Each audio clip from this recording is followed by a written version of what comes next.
उत्तराखंड के पहाड़ों की आवाज, आपकी आवाज।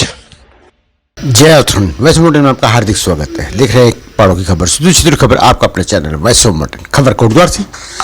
गढ़वाल का द्वार कहे जाने वाले कोटद्वार निरंतर बढ़ती आबादी के कारण एक काफी बड़ा शहर बन चुका है, जिस कारण कोटद्वार नगर पालिका से नगर निगम भी बन गया है। लेकिन उत्तराखंड पृथक राज्य बनने के बाद भी कोटद्वार अपेक्षित है, अपेक्षा पूर्व विकास ही नहीं हुआ, वरन सैनिक बाहुल्य क्षेत्र कोटद्वार की जनता ने विधानसभा में राज्य बनने के बाद बारी बारी से कांग्रेस और भाजपा को वोट दिया है और ये जीत कर भी आए हैं, पर यह कभी खड़े नहीं उतरे।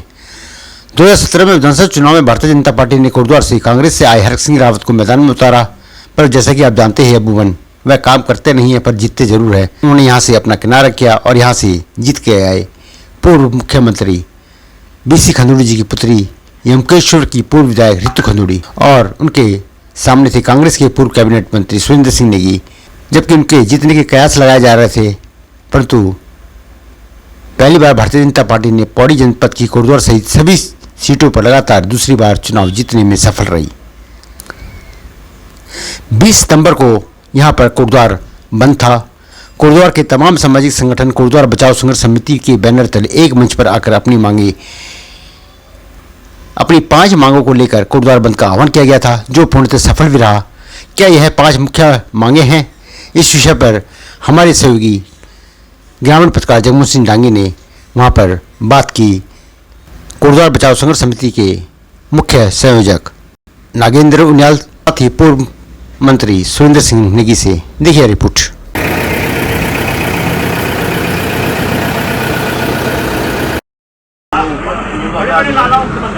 कोई दिक्कत नहीं, कोई दिक्कत नहीं, हम हाथ जोड़ रहे हैं आपको।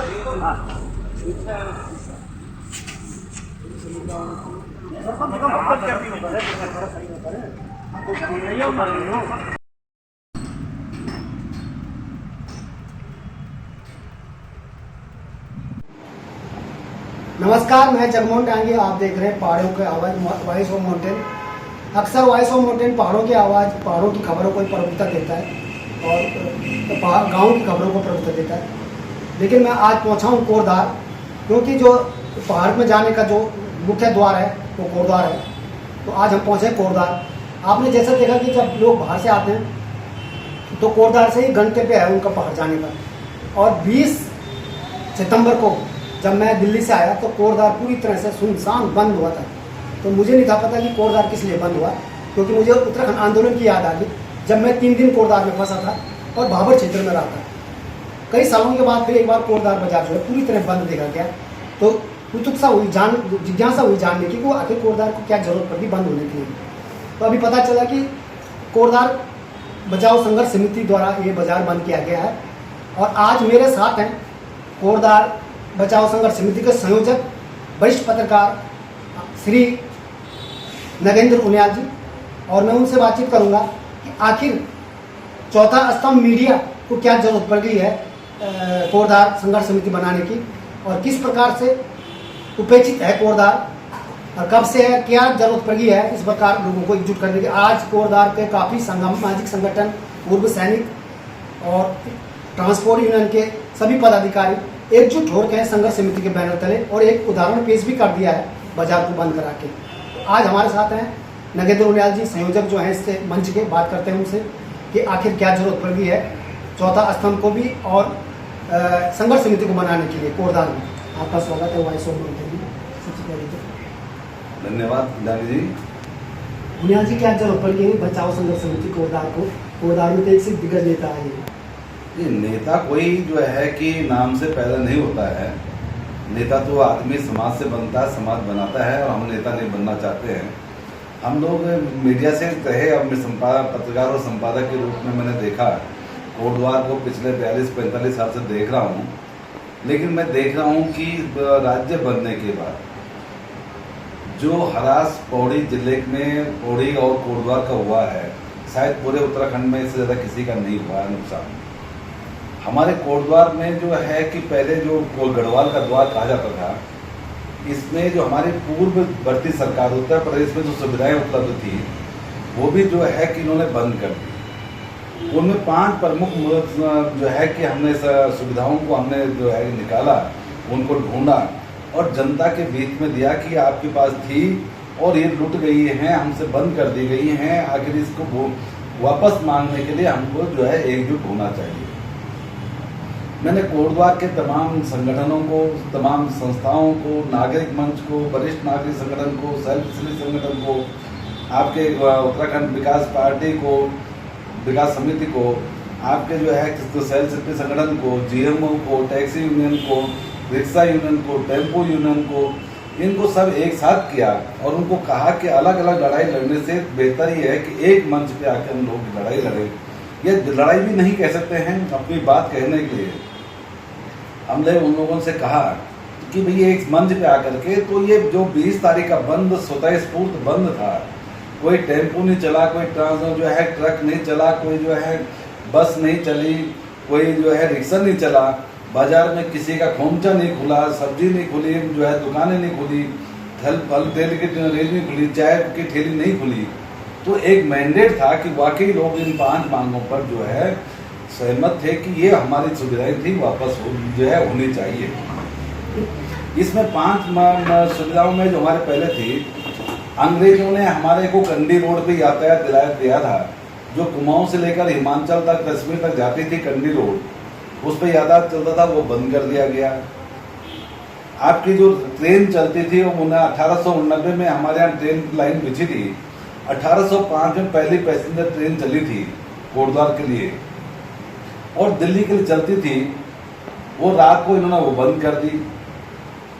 जन सुविधाओं की, हमारा जो सीवर ट्रीटमेंट प्लांट था शंकरपुर फार्म में, वहाँ पे उन्होंने पाइप तोड़ दिए, वो जो है खुले में बह रहे हैं। आज हमारे पास कोटद्वार में सीवर ट्रीटमेंट प्लांट की कोई जगह नहीं है, कूड़ा निस्तारण की कोई जगह नहीं है। आपके जो है क्या नाम कहते हैं, मॉडल नगर में जो 30 बीघा जमीन है, 30-35 बीघा जमीन, उस पर इन्होंने पीपी मोड पर दे करके उस पर गड्ढा खोद दिया। पिछले 12 साल से पूरा शहर परेशान है पार्किंग के लिए, जो है नुमाइश के लिए, जनसभाओं के लिए नेता परेशान है कि कहाँ करें। वेडिंग पॉइंट में जनसभाएं हो रही हैं आज के डेट में, कोई मैदान शहर के पास नहीं है। तो इन तमाम सुविधाओं को लोगों ने समझा कि वाकई दिक्कत में हैं और एकजुट होकर एक मैंडेट बना कोटद्वार का, एक जनता के संदेश दिया कि चाहे सरकार किसी की भी हो, हमें उससे मतलब नहीं है, लेकिन ये वापस होनी चाहिए। आपने जनता को जगा दिया, पहला जनता को जगह नहीं, जनता जागी हुई थी, उनको एकजुट किया। तो इस आंदोलन से, इस सड़क जो आपने बाजार बंद कराया, तो यहाँ पे थोड़ा सा जो जनप्रतिनिधि सरकार तक संदेश पहुँचेगा, काफ़ी हलचल, क्योंकि लोगों को सबसे ज़्यादा मुख्य जो है दिल्ली को और गढ़वा को जोड़ने वाला मुख्य द्वार कोटद्वार, तो प्रभावित भी होते हैं जब लोग आते जाते हैं, तो उनका भी थोड़ा सा एक संदेश उन्होंने भी दिया होगा अपने माध्यम, आजकल सोशल मीडिया का ज़माना है, तो कुछ हलचल हुई इससे? बिल्कुल हलचल हुई है और हमारे 20 तारीख के बंद और जो हमने 24 अगस्त को जो इन 5 सूत्री है सुविधाओं को वापस करने के लिए हमने एक ज्ञापन मुख्यमंत्री को दिया था जिलाधिकारी के माध्यम से, उस पर कार्रवाई शुरू हो गई है और नेता लोग जाग गए हैं। अगर हम नहीं करेंगे तो जनता का मैंडेट हमारे खिलाफ है। अब सुना है हमने कि रात को चलने वाली ट्रेन जो है कि सोशल मीडिया पे चलने लगी है। अब कह रहे हैं कि श्राद्धों के बाद जो है नवरात्रों में वो जो है पटरी पे भी चल जाएगी। एक तो हमारी मांग यहाँ पर जो है वापस होती है, दूसरा ये है कि कोटद्वार के मेयर भी 5 साल में अब उनको याद आए कि मोटर नगर भी बनना चाहिए, सीवर लाइन के लिए भी बनना चाहिए, तो उन्होंने चिट्ठी लिख दी है विधायक के लिए कि आप इस पर तुरंत कार्रवाई करें, जनता की समस्या है, इसको दूर करना है। हम मिल करके उन्होंने भी करना शुरू कर दिए है। और ट्रेन के लिए आप देखेंगे कि यहाँ के जो विधायक हैं वो भी धन्यवाद देने गई हैं, तो मतलब कहीं ना कहीं वो भी परेशान थे, सब लोग परेशान, नेता परेशान है, सब परेशान है, लेकिन राजनीतिक दलदल में फंस करके कोई भी बोलना नहीं चाह रहा था। इसलिए मुझे आगे आना पड़ा सबको एक आगे करने के लिए, क्योंकि मैं किसी से जो है कि मैं दलदल में नहीं हुआ। देखिए, आपने कोटद्वार के विकास और कोटद्वार की उपेक्षा को लेकर जो सवाल किए हैं, ये हर व्यक्ति के मन में एक बात की पीड़ा जरूर है। जिस तेज़ी से कोटद्वार का विकास चल रहा था, हो रहा था, उसमें अचानक पिछले 6-6.5 सालों में जो रुकावट आई है, उसकी वजह से लोगों का नज़रिया थोड़ा बदलने लगा है। और शायद कदाचित इसीलिए 19 से 20 सितंबर को जो कुछ यहाँ के जागरूक लोगों ने एक बंद का आह्वान किया, जो आपने कहा बंद, हालांकि वो चक्का जाम था, बाजार बंद था। मैं यूँ तो कभी भी चक्का जाम और बाजार बंद के पक्ष में नहीं रहा हूँ, लेकिन क्योंकि उन्होंने किया था, लेकिन उनकी जो भावनाएं उस विरोध के पीछे थी, उस पर मैंने भी अपना समर्थन दिया, लेकिन उन भावनाओं को लेकर दिया था।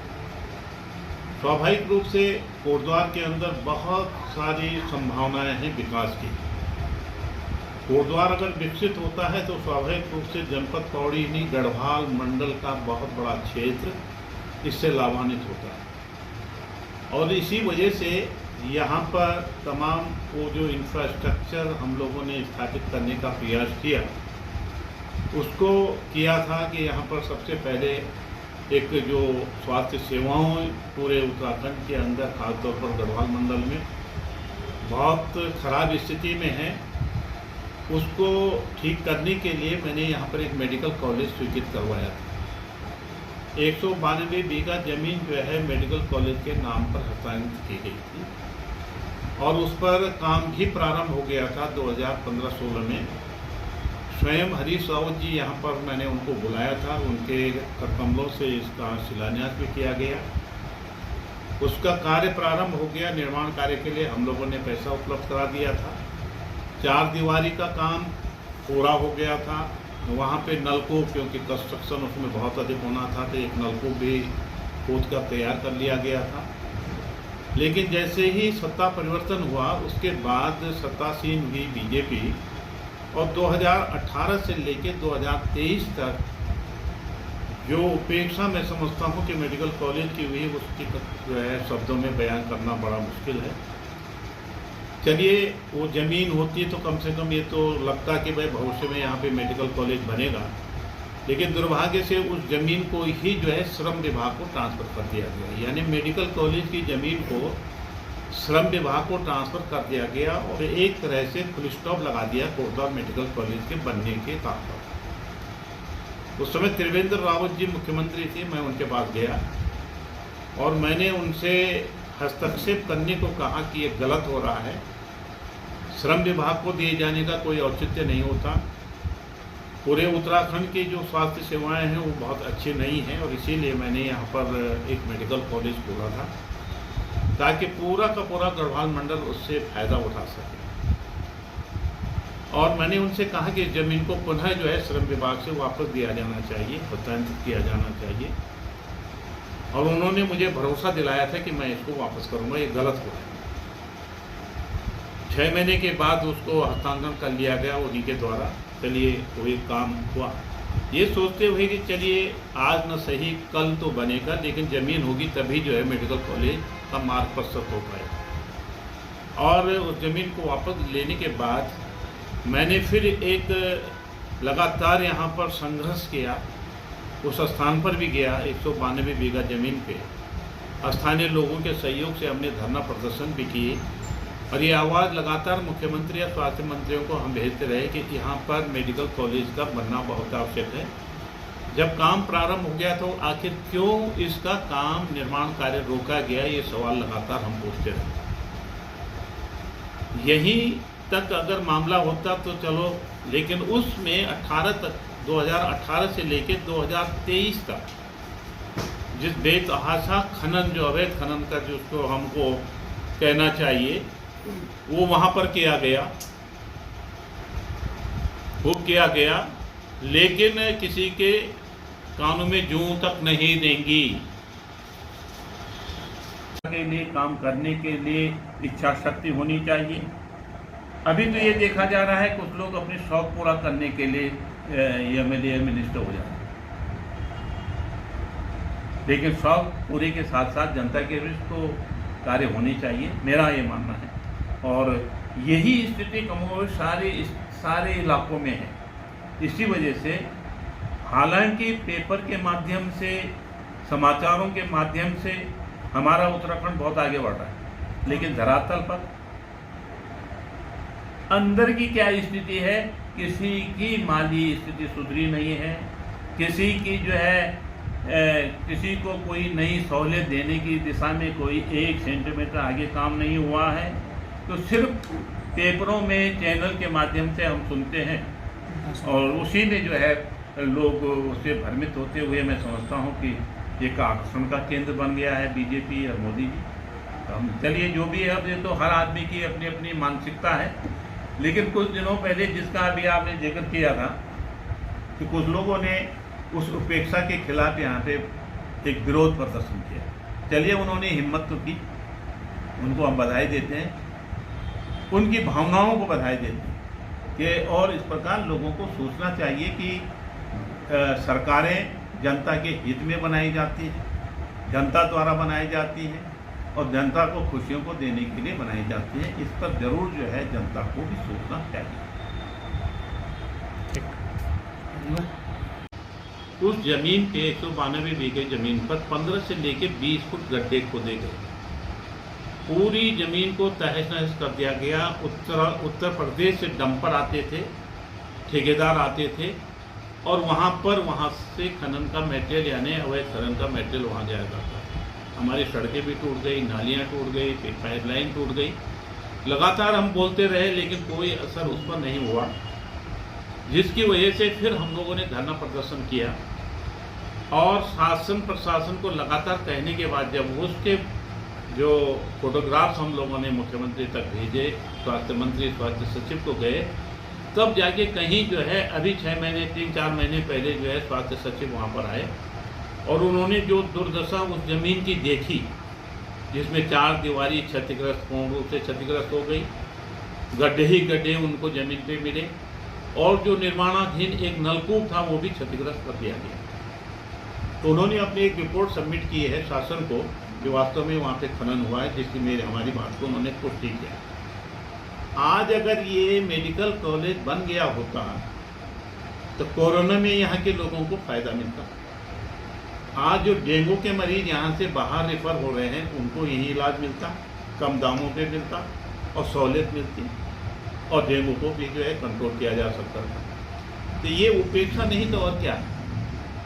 यहाँ पर राजा भरत पैदा हुए, राजा भरत जिनके नाम से देश का नाम भारत पड़ा, कर्णाश्रम जहाँ कर्ण ऋषि की तपस्थली और भरत की जन्मस्थली और क्रीड़ास्थली, उस पर मैंने 22 करोड़ रुपए स्वीकृत करवाया कि ये पूरे के पूरे देश के अंदर एक भव्य पर्यटक स्थल के रूप में इसको विकसित किया जाएगा, ताकि लोग समझ सकें कि आखिर भरत पैदा कहाँ हुए जिनके नाम से भारत है, सम्राट भरत। और उसके लिए एक बहुत बड़ा इंफ्रास्ट्रक्चर तैयार किया गया, उस पर भी काम प्रारंभ करवा दिया था हम लोग। तो उसकी दीवार बंदी हो गई, लेकिन वर्तमान सरकार ने, जो पिछली सरकार थी इन्हीं की थी, इन्होंने उसको रोक दिया और रोकने के बाद आज वो वहाँ पर बिल्कुल ठंडे बस्ते में है। यहाँ तक कि मैं समझता हूँ कि उन्होंने धनराशि भी लैप्स हो गई, धनराशि वापस कर दी। अगर कोटद्वार में कर्णाश्रम को विकसित हम लोग कर लिए होते, जिसको विकसित हो जाना चाहिए था, तो आज ये बहुत बड़ा एक केंद्र बिंदु। जय उत्तराखंड, पहाड़ से जुड़ी खबरों को वॉइस ऑफ माउंटेन्स आपके लिए लगातार ला रहा है। यदि आपने हमारा चैनल अभी तक सब्सक्राइब नहीं किया तो प्लीज सब्सक्राइब कीजिए, घंटी बजाइए, शेयर कीजिए, कमेंट्स कीजिए और लाइक जरूर कीजिए। देखते रहिए वॉइस ऑफ माउंटेन्स। वाला दीनू ते सिकी संभालियावा, ए जावा